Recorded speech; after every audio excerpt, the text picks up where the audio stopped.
สบายดีเนาะสบายดีหมดทุกคนเนาะมื้อนี้จะมารีวิวเครื่องน้อยหนึ่งให้ลูกค้าได้เบิ่งอีกเนาะอ่าสำหรับเครื่องของพ่อค้านี่มีรับประกันเนาะรับประกันหลังการขาย6 เดือนเนาะรับประกันหลังการขาย6 เดือนให้เนาะเนาะสำหรับลาวมันสำหรับลาวเนาะลำเนาะถ้ายิงบ่ถึกมันสามารถเปลี่ยนใหม่ได้เลยนะถ้ายิงบ่ถึกเนาะยิงบ่ถึกก็มีแต่ยิงเฮ็ดคลิปส่งให้พ่อค้าเบิ่งเนาะยิงบ่ถึกแล้วก็ส่งเรากลับมาเลยเนาะพ่อค้าสิส่งตัวใหม่ไปเปลี่ยนให้ลูกค้าเลยเนาะเปลี่ยนให้ฟรีเนาะบ่ได้อ่าเสียเงินไปหยังเลยเนาะบ่ได้เสียเงินมีแต่เปลี่ยนเราให้เลยเนาะเปลี่ยนให้เลยบ่ได้จ่ายค่าเราไปหยังแล้วเนาะสามารถเปลี่ยนได้ส่วนเรื่องวาล์วเรื่อง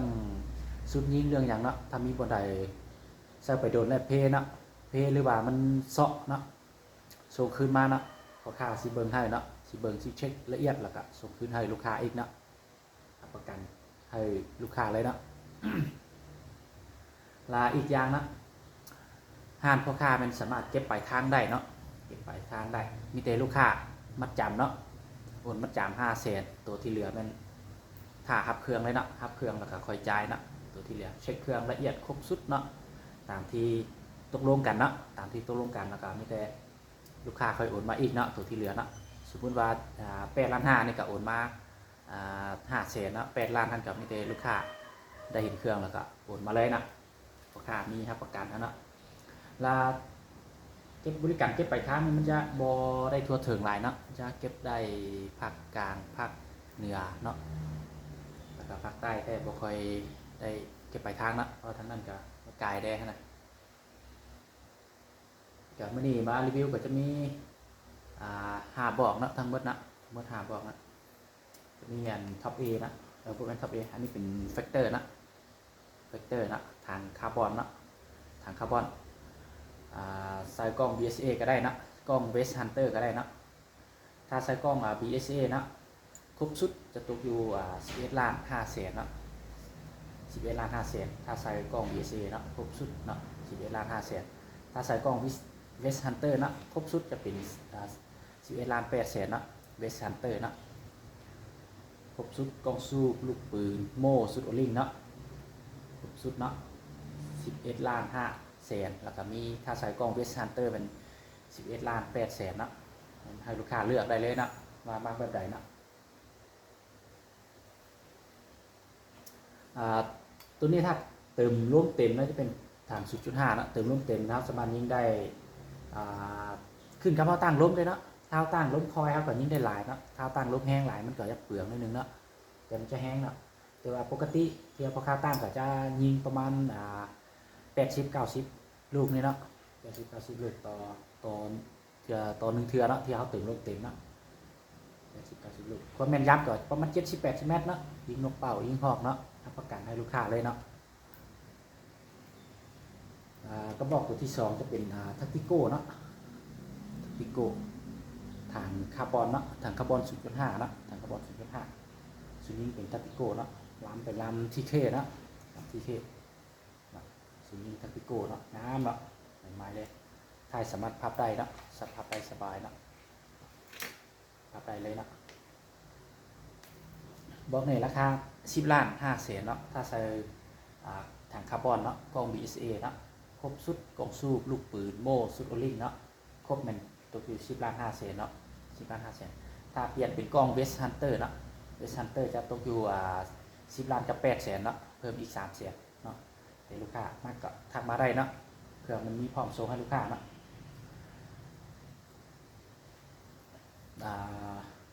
มาต่อกับกระบอกตัวที่3เนาะจะเป็นK2 นะตัวนี้นะK2เป็นวาล์วปั๊มไนท์นะวาล์วปั๊มไนท์ถังอะลู 0.5 เนาะเราที่เคฮ่องกงเนาะเอาที่เคฮ่องกงเนาะเก็บเสียงเป็นเจนแท็กดำเนาะ ไทยกับพับได้คือกันเนาะบอกในใส่กล้อง Discovery เนาะถังอะลูเนาะวาล์วปั๊มไนท์เนาะครบสุดเนาะกล้องสูบลูกปืนโม่สุดโอลิงเนาะได้ครบเนาะราคาจะตกอยู่7,800,000เนาะสามารถต่อรองได้เนาะสามารถดูราคาให้ลูกค้าได้อยู่เนาะ7,800,000ไม่ได้ครบสุดเลยเนาะลูกค้าสนใจก็ทักมาเนาะต่อกับพวกตัวที่ซีเนาะ นี่เป็นนี่จะเป็นส่วนนี้เป็น MC นะ MC วาล์วปั๊มในนะวาล์วปั๊มในทางอะลูนะ 0.5 กล้องจะใช้เป็นกล้อง Discovery นะหรือว่ามัดกล้อง BSA ก็ใช้ได้นะแต่ว่าที่รายราคาตามที่เขามัดประกอบขนาดให้ประกอบให้แล้วสิรายราคารวมให้เนาะถ้าใช้กล้องDiscovery เนาะวาล์วปั๊มในทางอะลูเนาะเราที่เคฮ่องกง50 เซนเบอร์ 2 เนาะยิงดู 5.52 นี่เนาะราคาจะตกอยู่6ล้านกับ8แสนเนาะ6ล้าน8แสน6ล้าน8แสนมันจะได้เครื่องครบชุดเนาะมีกล้องซูมมีลูกปืนมีโม่มีซูเปอร์ลิงเนาะพร้อมกับตัวปืนนี่เนาะพร้อมเข้าปลาได้เลยเนาะ6ล้าน8แสนเนาะลูกค้าคนใดมาก็ทักมาได้เนาะมาได้ส่วนตัวสุดท้ายก็จะเป็นท็อป A นะตัวนี้นะเป็นท็อป A นะท็อป A ฐานคาร์บอนนะท็อป A ฐานคาร์บอน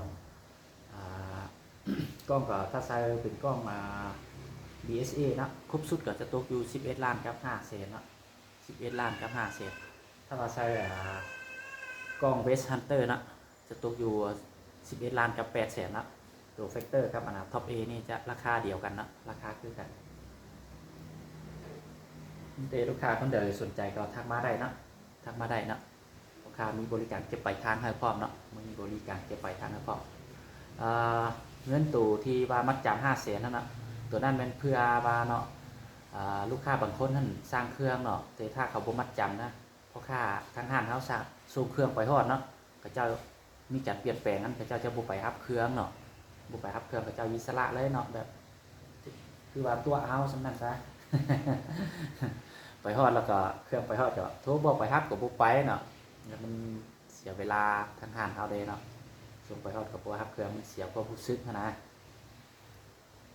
เลยมัดจำ5แสนนะเพื่อว่าปล่อยฮอดแนวใดก็ต้องเอา 100% เนาะเครื่องนี้รับประกันว่าส่งฮอด 100% เนาะถ้าส่งบ่ฮอดผู้ค้าสามารถส่งตัวใหม่ให้ได้เนาะรับประกันให้เนาะถ้าส่งเครื่องบ่ฮอดลูกค้าผู้ค้าเปลี่ยนบอกใหม่ส่งบอกใหม่ให้เลยเนาะโดยที่บ่ได้รายราคาเพิ่มเนาะราคายังอยู่คือเก่าเนาะเพราะว่าการขนส่งมันจะอยู่ความรับผิดชอบของทางห้างเฮาแล้วเนาะของผู้ค้าของทางห้างแล้ว